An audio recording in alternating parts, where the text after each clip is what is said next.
नीलाचल निवासाय नित्याय परमात्मने बलभद्र सुभद्राभ्यां जगन्नाथाय ते नमः।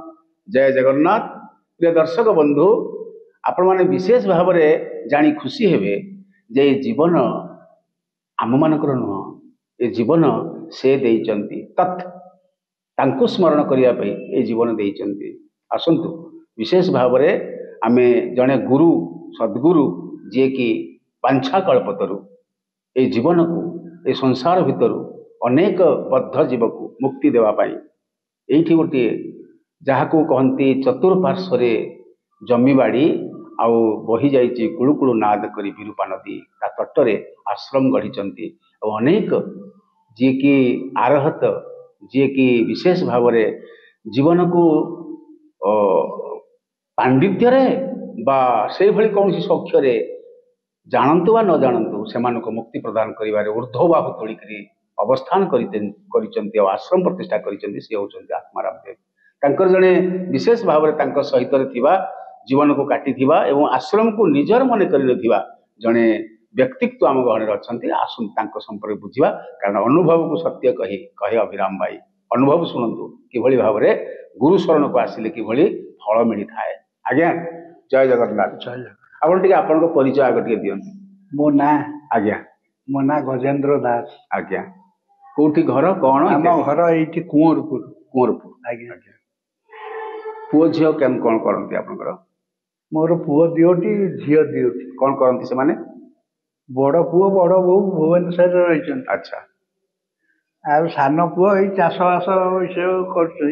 एइटा योग्य होइछि आ से माने सब अयोग्य होइछन्ती। आज्ञा आज्ञा पाखरे रखिछन्ती जाको से माने योग्य होइछन्ती। हां झियो माने कोन करंती? झियो बड़ झियो तो बाहागर कर दैछि सासु घर को जाइछि। आज्ञा सान झियोटी हैंडीकैप वो बेकेरे बंधा हैछि। आज्ञा से ही मुक्ति पाइ जीवो। मुक्ति पाइयो। बाप बेकर जी अच्छी बापा पूरा शिवंकर अवतार। तेज आते आउ गोटे कथा कहते आपण कौन ए सांसारिक जीवन में कौन कार्यक्रम करुले एवं केते बेले एभली आसिला मन भितर जे गुरु शरण को आसीबा पई? गुरु शरण को 1955 मसीह ए स्थान जंगल रे परिपूर्ण थिला। आज्ञा सेतेबेले एइटा को कहती बेलमालिया मठ। आज्ञा बेल गछरे परिपूर्ण। आज्ञा एठिकी दिन रे कई आसंती नहीं। अच्छा। ए भाद्रव मासरे बेउसुण हेउथिला बा बेहुडा बेहुडी धान हेउथला सेतिके बेले बलद फिटिगला। वर्तमान जे आत्माराम दास सद्गुरु से बलद गोड़ेबा को आसी भीतर पशिले जंगल भीतर बलद पशिछि। अच्छा। वर्तमान जोटी स्टाच्यू हेइछि कार ना विश्वामित्रंकर सेई जो गोटा विराट काय बेल गछ थिला। सेई बेल गछ मु सद्गुरुंग ठारू जा शुणी ताही आपण पाखे व्यक्त करूछि। आज्ञा सेई बेल गछ ऊपर बसिथिले विश्वामित्र।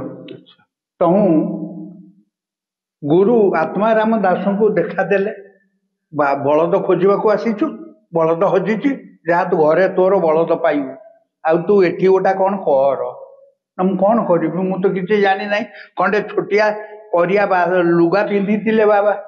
तो से तो सेते बयस बोधे 20-25 वर्ष हम तेज से यही बयसर तो से कौन कले विश्वामित्र आशीर्वाद से सही पड़ी रही। प्रिय दर्शक बंधु विश्वामित्र आशीर्वाद विश्वामित्र ऋषि राजश्री राजा थिले आ ऋषि थिले।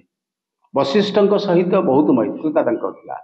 ब्रह्मर्षि हाँपी व्याकुलता है किंतु जीवन में सी ब्रह्मर्षि हेले किंतु समस्त शास्त्र पुराण जी थे दिग्गज आ पांडित्यपूर्ण से ही ऋषि जी त्रिशंकु को मध्य स्वर्ग में रखी स्वर्ग को पठाइबा मंत्र द्वारा मंत्रपूत द्वारा यज्ञ वेदी जड़े व्यक्ति को मनीष को स्वर्ग को पठे पार क्षमता जो ऋषिंकर थिला।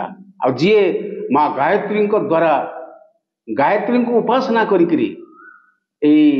पृथ्वी पृष्ठ को अपौरुष वेद प्रदान करते से होचंदी विश्वामित्र ऋषि।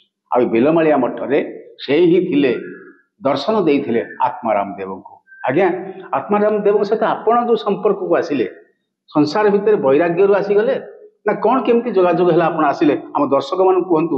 आज्ञा मु छोट पिला ହେଇଥିଲି प्राय 5 वर्ष ଯେତେବେଳେ ଏଠି ଗୋଟେ ଖଳା ଆକାର ସବୁ ସଫା ହେଲା କଣ ନା ବାବାଜୀ ଗୋଟିଏ ବାହାରିଛନ୍ତି କୁମାର ଘରର ପୁଅ ବାବାଜୀ ହେଇଛନ୍ତି ସେଠି ସେ ଜଙ୍ଗଲ ଭିତରେ ଜଣେ ଦର୍ଶନ ପାଇବା ପାଇଁ ସବୁ ଲୋକ ଚାଲିଲେ ମୋ ମା ତାଙ୍କ ସାଙ୍ଗରେ ମୁଁ ଏଠିକି ଆସିଲି ମୁଁ ସେତିକି ବେଳକୁ ଆପଣ କେତେ ବୟସ ମତେ ହେଇଥିଲା ପ୍ରାୟ 5-6 ବର୍ଷ ମୁଁ ସେତେବେଳେ ମୋ ମାଙ୍କ ସାଙ୍ଗରେ ଏଠିକି ଆସିଲି ପ୍ରାୟ ଆଖପାଖ ମୌଜାର ବହୁତ ଲୋକ ଏଠିକି ଆସିଲେ ବାବାଜୀ ଖଣ୍ଡେ କରିଆ ଲୁଗା ପିନ୍ଧିଥାନ୍ତି ଗାମଛାଟେ ସେମିତି ସେଇ ବେଲ ଗଛ ମୂଳେ ବସିଥାନ୍ତି ପ୍ରିୟ ଦର୍ଶକ ବନ୍ଧୁ ଆଜି ଏଇ ବସ୍ତୁବାଦୀ ଦୁନିଆରେ ପାଟ ପିତାମ୍ବରର ଅଭାବ ନାହିଁ ଆପଣମାନେ ବିଶେଷ ଭାବରେ ଜାଣନ୍ତି ଯେ ଖାଦ୍ୟର ଅଭାବ ନାହିଁ କିନ୍ତୁ ନା ଖାଇବାକୁ ପାଇଛନ୍ତି ନା ପିନ୍ଧିବାକୁ ପାଇଛନ୍ତି ଜଗତ କଲ୍ୟାଣ ପାଇଁ ନିଜ ଜୀବନକୁ ଉତ୍ସର୍ଗ କରିଥିବା ଏଇ ଆତ୍ମାରାମ ଦେବ ଜଗତ ପାଇଁ ଆରହତ ଜୀବ ପାଇଁ ଲୋକମାନଙ୍କ ପାଇଁ ଜୀବ ପାଇଁ ବୃକ୍ଷ ପାଇଁ ଲତା ପାଇଁ ନିଜ ଜୀବନକୁ ଉତ୍ସର୍ଗ କରିଛନ୍ତି। ଆସନ୍ତୁ ଆଉ ଟିକେ କଥା ଶୁଣିବା। ଆଜ୍ଞା ଆପଣ ମୁଁ ଶୁଣିଲି ଆପଣ ପାଲା ଗାନ କରନ୍ତି ଆଜ୍ଞା ଏବଂ ବିଶେଷ ଭାବରେ ଏଇ ଉତ୍ସାହଟା ଆତ୍ମାରାମ ଦେବଙ୍କ ପାଖରୁ ପାଇଥିଲେ ନା କଣ କିଛି ପ୍ରାପ୍ତି ତାଙ୍କଠୁ ହେଇଛି? ଆତ୍ମାରାମ ଦାସଙ୍କର କୂଳ ଗୁରୁ ହଉଛନ୍ତି କିଏ ବ୍ରହ୍ମାନନ୍ଦ ଷଡ଼ଙ୍ଗୀ ସାଂସ୍କୃତିକ ସାହିତ୍ୟାଚାର୍ଯ୍ୟ। ଆଜ୍ଞା ମୁଁ ତାଙ୍କ ପାଖରୁ ପାଲା ଶିଖିବାକୁ ଗଲି ଏବଂ ସେ ମତେ କହିଲେ ବାବାଙ୍କ ପାଖରୁ ତୁମେ ଚାମର ଧର ଆଶ୍ରମରେ ମା ଦୁର୍ଗା ଅଛନ୍ତି ତୁମେ ଚାମର ଧର ବାବାଙ୍କ ଦର୍ଶକ ବନ୍ଧୁ ଆପଣ ମନେ ରଖିଥାନ୍ତୁ ଆରାଧ୍ୟ ଦେବୀ ହଉଛନ୍ତି ମା ଦୁର୍ଗା କାହାଙ୍କର ଆତ୍ମାରାମ ଦେବଙ୍କର ମା ନଥିଲେ ତ ନା ନାହିଁ ନା ସେଇ ଅନୁସାରେ ଚାମର ପ୍ରାପ୍ତି ହେବା ପାଇଁ ଆସିଛନ୍ତି ଆତ୍ମାରାମ ଦାସଙ୍କ ପାଖକୁ। ଆଜ୍ଞା ତାପରେ ପୁଣି କଣ ଘଟିଲା? ଚାମର ମତେ ଦେଲେ ବାବା କହିଲେ ମୋ କୁଳ ପୁରୋହିତ ଯେତେବେଳେ କହିଛନ୍ତି ମୁଁ ତୁମକୁ ଚାମର ଦେବି 1972 ମସିହାରେ ମୁଁ ଚାମର ବାବାଙ୍କଠୁ ନେଲି ପ୍ରଥମେ ଏଇଠି ଯୋଉ ବିଶ୍ୱାମିତ୍ରଙ୍କ କଥା କହିଲେ ଆଜ୍ଞା ସେ କବି ମଞ୍ଜୁଳ କୃଷ୍ଣ ପ୍ରସାଦ ବସୁଙ୍କର ସେଇ ବ୍ରାହ୍ମଣ କାବ୍ୟଟି ମୁଁ ଗାଇଲି। ଗୋଟିଏ ପଦ କହିବେ? କହିବି ତଡ଼ିତ ମାଳାରେ ମଣ୍ଡିତ ସ୍ୱରରେ ଟିକେ କୁହନ୍ତୁ ଆମ ଦର୍ଶକ ମାନ। ଇଏ ତଡ଼ିତ ମାଳାରେ ମଣ୍ଡିତ ଇଏ ଗୁରୁ ଜ୍ଞାନ ଗମ୍ଭୀର ଅଶନି ନିନାଦେ ନାଚିଲେ ରୁଦ୍ର ପ୍ରଳୟଙ୍କର ଆପଣଙ୍କର କଣ୍ଠ ବହୁତ ସୁନ୍ଦର ଆଜ୍ଞା ଆଉ ବିଶେଷ ଭାବରେ ଆତ୍ମାରାମ ଦେବଙ୍କର ଆଶୀର୍ବାଦ ପ୍ରାପ୍ତି ହେଇକିରି ମୋର ସେ ଗୁରୁ ଥିଲେ। ଗୁରୁ କାହାକୁ କୁହନ୍ତି ମୁଁ ଆଜ୍ଞା କହିବି ଗୁକାରସ୍ତୁ ଗୁକାରସ୍ତୁ ଅନ୍ଧକାର ବିନାଶାତ ଗୁରୁ ରୀତ ବିଦ୍ୟତେ ଗୁରୁ ଅନ୍ଧକାରରୁ ଯିଏ ଅନ୍ଧକାରକୁ ଦୂରୀକରଣ କରି ଜ୍ଞାନାଲୋକ ପ୍ରଦାନ କରନ୍ତି ଆଲୋକ ପ୍ରଦାନ କରନ୍ତି ସେ ହଉଛନ୍ତି ଗୁରୁ। ଆତ୍ମାରାମ ଦାସ ମତେ ଚାମର ଦେଇ ଆଶୀର୍ବାଦ କରିଛନ୍ତି ତୁ ଯଶସ୍ୱୀ ହୁଅ ତୁ କୀର୍ତ୍ତିବାନ ହ ତୋର ସାହିତ୍ୟ ପ୍ରତି। ଦର୍ଶକ ବନ୍ଧୁ ଆପଣ ମାନେ ଜାଣି ରଖିବେ ଗୁରୁ କୌଣସି ସ୍କୁଲ କଲେଜକୁ ଯାଇ IA BA MA ପାଠ ପଢି ନାହାନ୍ତି ଘରେ ଗାଁରେ ଘରେ ଆଶୀର୍ବାଦ ହଉଛି ପାଠ। ଭଗବତ ଗୀତାର 10ମ ଅଧ୍ୟାୟର 32 ନମ୍ବର ଶ୍ଲୋକ କହେ ଅଧ୍ୟାତ୍ମ ବିଦ୍ୟା ବିଦ୍ୟା ନାମ।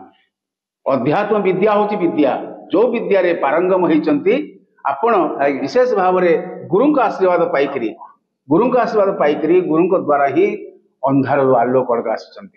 ଆଉ ଗୋଟେ କଥା କୁହନ୍ତୁ ଆମ ଶେଷରେ ଆମ ହାତରେ ସମୟ କମ ଅଛି ତେବେ ବଡ କଥା ହଉଛି ଗୁରୁଙ୍କ ପାଖରୁ ଚାମର ପ୍ରାପ୍ତି ହେଇକି ଆପଣ ପାଲା କରିକି ଆପଣ ଆନନ୍ଦିତ ନା ବିଶେଷ ଭାବରେ? ବହୁତ ଖୁସି ଅଛି ଗୁରୁଙ୍କର ମୋ ପ୍ରତି।